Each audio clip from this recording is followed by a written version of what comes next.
Que a graça e a paz do Senhor Jesus seja sobre a sua vida, querido professor de escola bíblica ou pequenos grupos de crescimento. É uma alegria podermos mais uma vez estar aqui para compartilhar um pouco da nossa lição. Estamos na lição Parábolas de Jesus e hoje falaremos na aula 8, a parábola do semeador. O nosso texto-chave está em Lucas 8:15 e diz: Mas as que caíram em boa terra são os que com o coração bom e generoso ouvem a palavra, a retêm e dão fruto com perseverança. A leitura depois você pode fazer sempre em classe com os alunos, onde nós vamos ter ali a base bíblica como o alicerce, onde vai ser desenvolvido toda essa aula. A leitura está lá em Lucas 8, do verso 4 ao verso 15. A história do semeador contada por Jesus ela é bem famosa, mas há alguns pontos que nós, como professores, precisamos enfatizar nessa lição.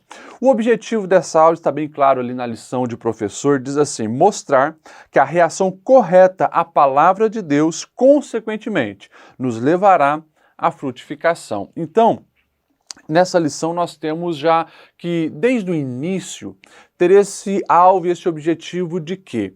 De mostrar e exaltar a importância da palavra de Deus e, o mais importante, o impacto que a palavra de Deus tem na vida das pessoas. Isso sim vai fazer toda a diferença, porque essa semente lançada é a palavra, a semente é boa. Tudo vai ser determinado pelo tipo de solo, pelo tipo de pessoa que estará reagindo às verdades eternas de Deus.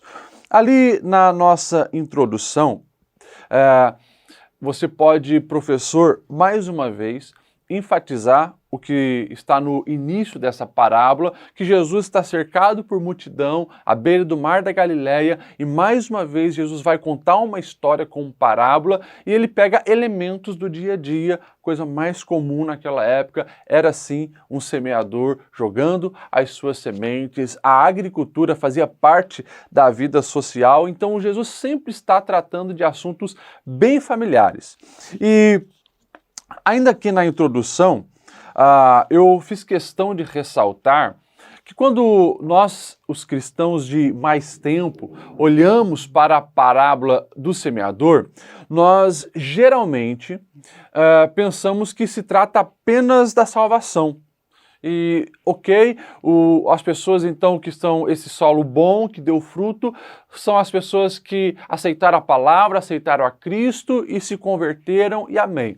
Mas eu fiz questão também de enfatizar a seguinte frase: mesmo já sendo cristãos, corremos o risco de sermos solos inférteis para as ordenanças do Senhor. Ou seja, na vida cristã muitas vezes pode acontecer essa oscilação. E essa é uma ideia que eu acho que você, professor, pode sim aproveitar bem, porque tem momentos que nós, crente, vamos sim nos sentir essa terra fértil, mas às vezes parece que a gente está mais para um solo pedregoso, está mais para um solo com espinhos. E é importante todos os dias nós fazemos essa reflexão para que venhamos ser encontrados por Deus como uma terra fértil, que reaja corretamente à palavra de Deus e, consequentemente, frutifique.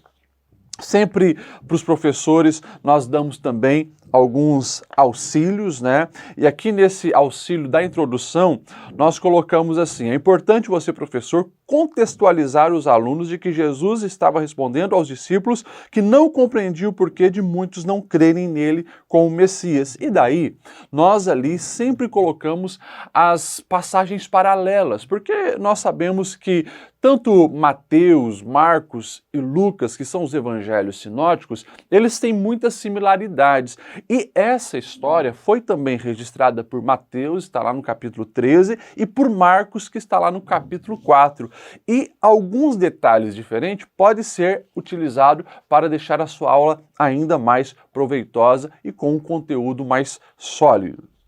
Ponto 1. Superando a insensibilidade. O Senhor vai, então, ao contar a história, dizer que o semeador saiu a semear e algumas dessas sementes, elas caem à beira do caminho. Nesse ponto, é importante, professor, você olhar para aquilo que Jesus depois vai fazer na interpretação para os discípulos. Ou seja, ele compara esse solo com as pessoas que até ouvem as palavras. Mas assim como vêm os pássaros e roubam as sementes da beira do caminho, vem o maligno e tira a palavra do coração, impedindo então que as pessoas creem. E daí já fazemos ali a ligação com 1.2, que vai dizer então, não negligencie os ataques malignos. E você pode aqui explorar muito a questão da batalha espiritual, do agir dos demônios, para que nós não venhamos estar atento à palavra, ouvir e obedecer a palavra de Deus. Ou seja, muitas pessoas se tornam insensíveis. E essa insensibilidade, como nós falamos, não é apenas para aquela pessoa que se tornou um ateu. Sou um ateu, não creio em nada que os crentes pregam, ou que Jesus falou, ou que está registrado na Bíblia. Muitas vezes, os próprios cristãos se tornam insensíveis para a palavra de Deus, para os ensinos da palavra de Deus. Eu coloquei aqui no último parágrafo e gostaria de ressaltar, na prática devemos entender que o nosso adversário sabe que os ensinos de Cristo podem transformar uma vida e conduzi-la à frutificação. Por isso ele age sutilmente para minar a nossa fé. As táticas satânicas são muitas. E aqui, nessa questão das táticas satânicas, você, professor, pode explorar muito. Eu coloquei algumas sugestões. Por exemplo, palavras de desânimo, para que realmente a palavra não frutifique. Muitas vezes as táticas infernais é isso, lançar palavras negativas e nos gerar insensibilidade concernente ao que o Senhor falou ao nosso respeito, as garantias que temos na palavra do Senhor. Coloquei aqui também escândalos. Quantos escândalos têm esfriado a fé das pessoas que muitas vezes estão na igreja? Porque o foco está no homem, o foco está nas pessoas, às vezes numa expectativa distorcida que cria a respeito de igreja, e qualquer escândalo abala a fé dessa pessoa e tira a essência da palavra. Também coloquei aqui divisões. Então todos esses fatores nós precisamos olhar com esse olhar não apenas biológico, não apenas o olhar natural, mas com os olhos espirituais, para nós entendermos que por trás de escândalos, por trás de divisões, por trás de perseguições, por trás de tantas coisas, o maligno está ali roubando a semente. Explore essa questão, professor, do mundo espiritual. Eu também sugeri aqui, abra espaço na sua aula para que os alunos se manifestem contando como em algum momento de suas vidas a fé enfraqueceu, e identifique junto esses ataques malignos. Você pode então, professor, abrir para os alunos. Tenho certeza que muita interação vai acontecer de pessoas que realmente, depois que aceitaram a Cristo, passaram por momentos onde a fé foi roubada do coração por esses fatores que nós aqui mencionamos. O aplicando o texto diz assim: jamais conhecerá verdadeiramente o Senhor alguém que não o busca de todo o coração. Depois, o ponto 2, nós temos superando a superficialidade. E aqui, o 2.1 vai falar então dessas sementes que caíram no terreno pedregoso. Ou seja, se um ficou à beira do caminho e ali os pássaros comeram, esse até germina, só que não tem embaixo daquela areia um terreno que possa trazer nutrientes. Na verdade, é a rocha. E a semente boa não consegue ali, então, criar raízes. Coloquei a interpretação de Jesus assim: Jesus comparou com as pessoas que recebem a palavra com alegria, mas não conseguem perseverar. Principalmente quando vêm as provações, desanimam na fé. E aqui o 2.2 vai falar justamente disso, as provações virão. Se tem algo que muitas pessoas estão confusas na vida cristã, é achar que o fato de estar em Cristo coloca ela numa outra dimensão, que não vai ter problema, não vai ter conta para pagar, não vai ter perseguição, não vai ter adversários. E se nós olharmos para a Bíblia, de Gênesis a Apocalipse, nós nunca vamos encontrar a ausência de problemas nos heróis e heroínas da fé. Pelo contrário, muitos enfrentaram adversidades complexas, mas tudo isso foi fatores que lapidaram, moldaram e prepararam as pessoas para viver as promessas do Senhor. Então, eu penso que você, professor, pode aqui aproveitar esse 2.2 para falar que a vida cristã tem sim as suas dificuldades, tem sim as suas adversidades, tem sim os dias maus. A diferença é a certeza que o Senhor está conosco. Isso muda tudo. Mas provações e dificuldades vêm para todos. Eu cito João 16:33, onde o próprio Jesus afirmou: no mundo tereis aflições.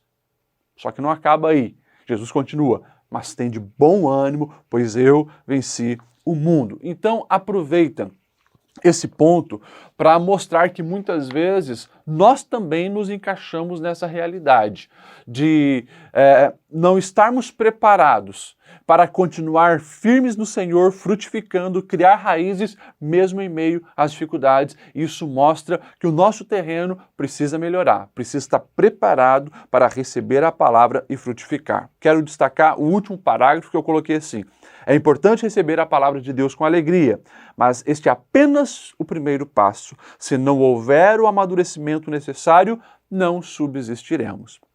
E mais uma vez a gente pode fazer aquela aplicação. Serve tanto para a salvação, uma pessoa que ainda não conhece a Cristo, mas vem, recebe a palavra, sai renovada, parece que Deus falou, mas durante a semana se esquece de tudo aquilo, os problemas voltam e ela fica então desapontada. Mas também serve para nós cristãos, que muitas vezes conhecemos já o Senhor, num domingo a gente está na igreja, recebemos a palavra, a gente sai alegre, mas parece que depois volta para a realidade da vida, na segunda-feira, na terça-feira, e os problemas ali acabam impedindo de nós vivermos a plenitude da palavra de Deus. Eu coloquei aqui nessa dica para os professores o seguinte: interaja com os alunos perguntando: o que é ficar na superficialidade do Evangelho? E aqui também é um assunto muito amplo, quem sabe até uma boa oportunidade para falar o que muitos hoje têm criticado como as noites de vitória, né? Cultos voltados para orar especificamente por alguns pedidos de pessoas que estão passando por problemas e vêm para a igreja. Tem muitas pessoas hoje criticando as noites de vitória. E alguns até perguntam para mim: o que você pensa, pastor Lediel, sobre isso? Nós precisamos entender que as noites de vitória são um pesqueiro. Sim, muitas pessoas vão procurar Cristo apenas porque estão passando por dificuldades. Isso não é errado, porque Jesus é solução e resolve problemas também. Se nós olharmos no Evangelho, nós não vamos ver um Jairo procurando Jesus porque ele criou um discurso teológico. Ele procura Jesus porque a filha está morrendo. A mulher do fluxo de sangue porque tem uma enfermidade que há anos a atormenta. E assim nós vamos ver vários episódios, as pessoas procurando Jesus em prol de uma bênção para si. Mas nós também vamos ver o Senhor não apenas respondendo à expectativa daquela pessoa, fazendo milagre, mas preenchendo o coração, preenchendo a alma com o propósito da salvação, com esse propósito de vida. Eu penso que noites de vitória, esses cultos temáticos, são excelentes pesqueiros, mas Jesus sempre precisa ser o centro. Ali é o primeiro passo, mas precisa dar uma continuidade. Se uma pessoa já está há 2, 3 anos apenas querendo daí esses cultos de vitória, apenas vai lá com o propósito da bênção, mas ainda não teve uma experiência real com o Senhor de confessar e tornar Jesus o Senhor da sua vida, daí nós podemos sim olhar para essa comparação que o próprio Jesus faz. Está faltando criar raízes, sair da superficialidade desse terreno rochoso. Eu acho que é um ponto importante que você, professor, pode colocar também na sua aula. O aplicando o texto desse ponto 2 diz assim: a única maneira de não perder a fé em meio às tribulações é nos enraizando cada vez mais nos ensinos de Cristo. Ou seja, que possamos brotar e fazer com que a palavra nos gere crescimento, mas é preciso também criar raízes para não sermos superficial. O ponto 3, então, que fala da semente entre os espinhos, diz assim: superando o ativismo e as distrações. É a aplicação que o próprio Jesus faz quando diz que as sementes caíram entre os espinhos e até cresce, até vai criando raiz, mas os espinhos acabam sufocando e impedindo o desenvolvimento daquela planta. Jesus ele é direto quando ele faz então a comparação de pessoas apegadas nas coisas terrenas. O que é os espinhos? Coisas terrenas, passageiras. E Jesus vai dizer de uma maneira bem clara o materialismo e os prazeres desta vida.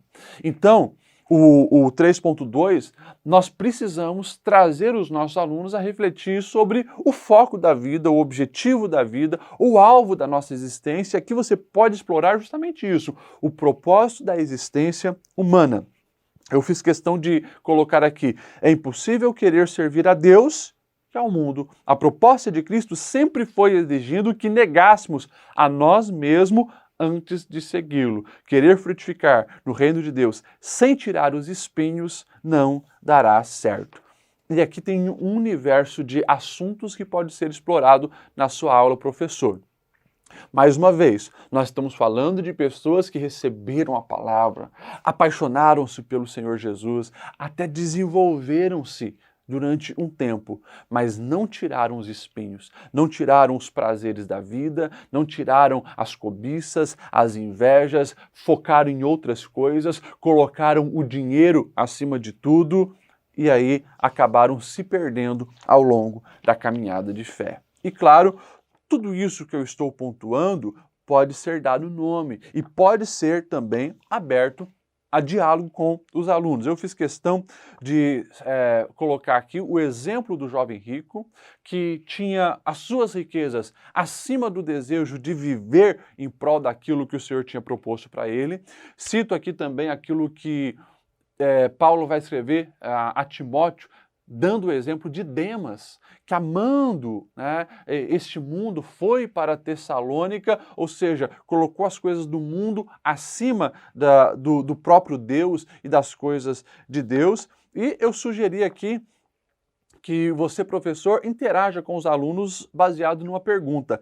Quais são os espinhos na nossa geração que têm sufocado as verdades da palavra? E claro, eu fiz aqui uma ponte onde você pode trazer os exemplos das redes sociais. Nós temos falado bastante sobre isso, que é um lugar de intensa comparação.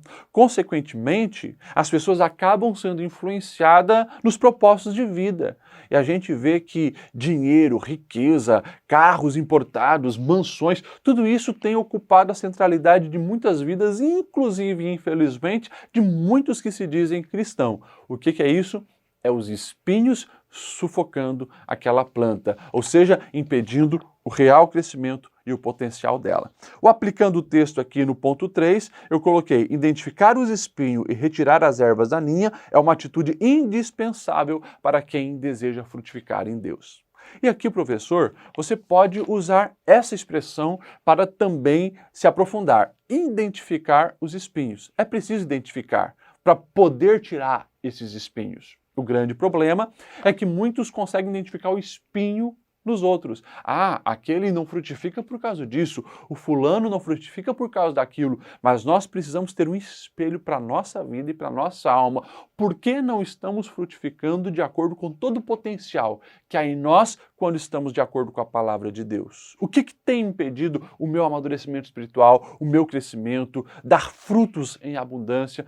E algo importante também é não tratar as coisas de maneira muito abrangente, ou seja, incentivar os seus alunos a dar nome, saber de fato o que está impedindo e por que está impedido e como resolver aquilo. São fatores extremamente importantes. E geralmente você vai ver, professor, que a questão das riquezas, de prazeres sexuais ilícitos, vícios no mundo digital também, tudo isso tem impedido o crescimento das pessoas, são os espinhos impedindo o frutificar intenso dessa planta. E o ponto 4, é claro, vai falar então de ser essa terra fértil, e daí nós vamos ver o próprio Jesus finalizando de um jeito que todos esperavam, que é falando que existe um tipo de solo, que é um solo bom. Um solo que de fato está preparado para receber a semente, para que aquela semente cresça, crie raízes, desenvolva e dê frutos em abundância. E claro, nesse ponto você precisa explicar de uma maneira bem clara que não basta ser ouvintes da palavra, mas precisa ser praticante. Eu coloquei aqui alguns verbos importantes: ouve, guardar ou reter e praticar. Então, a diferença está justamente nisso, em reter a palavra e obedecer a palavra. É o que o salmista vai dizer: eu guardei a palavra no coração para não pecar contra ti, Senhor. É o exemplo que nós também pontuamos aqui de Jesus falando de casa na areia e de casa na rocha. A aplicação que Jesus faz é justamente isso. Casa na rocha é quem ouve e obedece aos ensinamentos do Senhor. Isso vai fazer toda a diferença. E daí, o outro ponto que pode ser explorado, que a gente colocou aqui no 4.2, é justamente isso. Quando a palavra de Deus, ela encontra lugar na nossa vida, é impossível não ter frutificação. Frutos surgirão de qualquer vida que obedece os ensinamentos do Senhor. Então, aqui é algo que você, professor, pode, digamos assim, abordar de uma maneira bem prática, onde todas as pessoas precisam analisar a sua vida em Deus e ver se estão ou não frutificando. Porque o próprio Jesus está dizendo, é impossível você ser um solo bom, a semente da palavra cair ali e não acontecer uma frutificação. Quando Jesus, de fato, reina sobre a nossa vida, vai ter frutos. Os frutos surgirão. E eu sugeri aqui a você, professor, fazer um baita estudo de João 15, o Evangelho de João, capítulo 15, onde o próprio Jesus vai falar que ele é a videira, quais são os ramos, e todo aquele capítulo praticamente vai falar dessa frutificação, e Jesus dizendo que se está nele, a seiva dele é uma seiva fértil, e a pessoa que está nele vai frutificar e vai receber poda para que frutifique ainda mais, ou seja, um crescimento constante, um desenvolvimento constante para que sempre dê mais frutos. É uma lição rica, é uma lição preciosa, essa sobre a parábola do semeador. Eu creio que você, professor, tem muitos recursos aí para poder explorar e aplicar na vida prática das pessoas. A gente conclui dizendo: esta parábola de Jesus é um convite para analisarmos a nossa própria vida e identificarmos qual tipo de solo que estamos sendo. Talvez já fomos solos férteis, mas hoje não estamos mais frutificando, que possamos melhorar o nosso solo sempre e corresponder à vontade de Deus. E a reflexão da semana ficou assim: a palavra de Deus é a boa semente, mas só produzirá o resultado em nossas vidas se amarmos e a obedecermos. Querido professor, é uma grande oportunidade que você tem de levar os seus alunos a amarem a palavra do Senhor e a guardarem no coração, retendo, obedecendo, e isso vai gerar frutos. Que de fato você consiga passar essa mensagem ao coração dos seus alunos e que ao longo dessa jornada de vida cristã, você também, professor, possa olhar para a vida dos seus alunos e vê-los frutificando, amando pessoas, sendo instrumentos de Deus para transformar vidas, famílias e que o nome do Senhor seja glorificado. Que Deus abençoe. Ficamos assim por hoje e semana que vem nós voltamos aqui para falar de mais uma aula da editora Kalel, Parábolas de Jesus.